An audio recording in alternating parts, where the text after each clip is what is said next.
Hello, my beautiful ladies. Today, I want to share something that I hear from a lot of women when I'm starting to share my story about how I learned how to take better care of myself and how I learned how to heal myself. And one of the common things I hear is women saying, yes, I'm going through this and I'm feeling exhausted. And I feel like every time I try to share what I'm going through or what I'm feeling with my husband or my partner, he just doesn't seem to relate. Oftentimes he'll say, oh, don't worry about it. You're just being emotional, or you're just over worrying about it. Just, move on. And that works for masculine energy. And so one thing that I share is, yes, I went through this as well, especially when I first started on this journey. I had this tendency because, when I was in my career and I was at university and graduate school, I was in my head a lot, right? That's the knowledge side, the information gathering. Now that I was starting to connect more with my body and my emotions and my health, this is less of the doing and the knowing and more of the being. And a lot of times masculine energy, this is not in their value system, and this is not in the way that they're wired, if you think of the hunter-gatherer days. And so I found that if I would try to overshare, especially the things I was learning on the feminine energy side and the being with my partner, it didn't go great. And so I finally realized, and this was a little hard at the beginning, but I finally realized I'm going to go on this journey and I may have to go alone. And that's okay. I realized I might not be able to bring my partner with me and involve him in all the things I'm learning. I may not be able to bring my family with me. I may not be able to bring my girlfriends with me, because oftentimes we are growing, but we're not growing at the same time. And so it gets a little difficult to try to bring people along that aren't where you're at. And so it was hard because sometimes this journey can feel like you're alone. But seek out channels like mine, seek out other YouTubers as well of women that share their journey, right? You can have mentors of women who have been through what you're going through, and you can connect in that way, but you might not be able to connect with people that are in your real life when you're going on a journey like this. And the other thing I also found, there's kind of the flip side. Yes, I would have loved to have shared more as I was learning these concepts and practices. But there's also a positive side in that I was really able to go inward and deep and learn about myself without getting agreement from others, without needing other people's approval, without needing those that are in my life and I love to agree with me.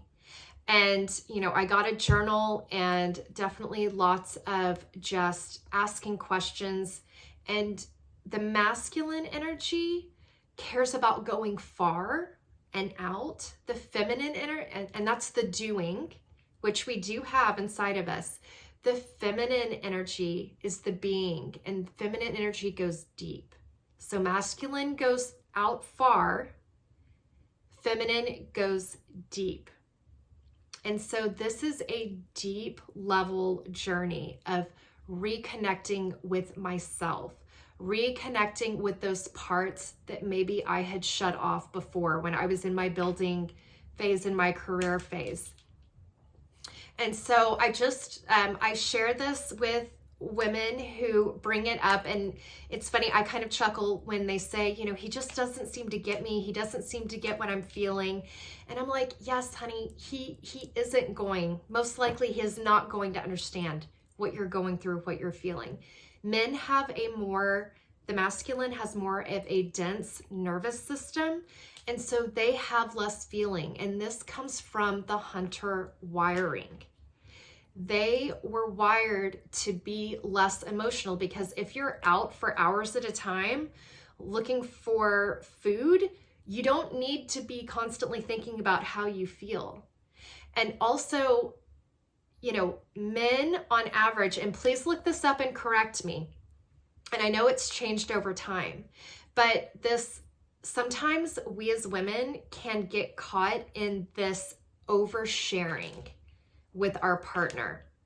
And this, so yeah, the oversharing, and just recognizing, and correct me and look it up if you feel the need to, just the fact that men on average, actually, let's start with women. Women on average, and this is speaking and thinking, 15,000 words a day. Guess how many men, or the masculine, speaks or thinks? I'm going to give you a couple of seconds to guess. 5,000 to 6,000. So ladies, just that mere fact that the masculine uses less words in a day. So when we try to overshare and use all these words, it overstimulates them. They do not access that level of words. They're more in the doing phase, right? The physical, the building. We are more in the emotional, the feeling, the pleasure. And when I say emotional, and I'm going to do a video on this, there is a difference between being emotional and being in your wounded feminine energy space. A lot of times this can just kind of come out as verbal vomit, right? We just like want to share everything and just get it all out, right? So there's being emotional in your wounded feminine energy space, but there's also being emotional in your healed feminine energy space. And there's a big difference. And so I will be posting a video on what wounded feminine energy versus healed feminine energy might look like and how I have experienced it. So I look forward to catching you in the next one. Bye.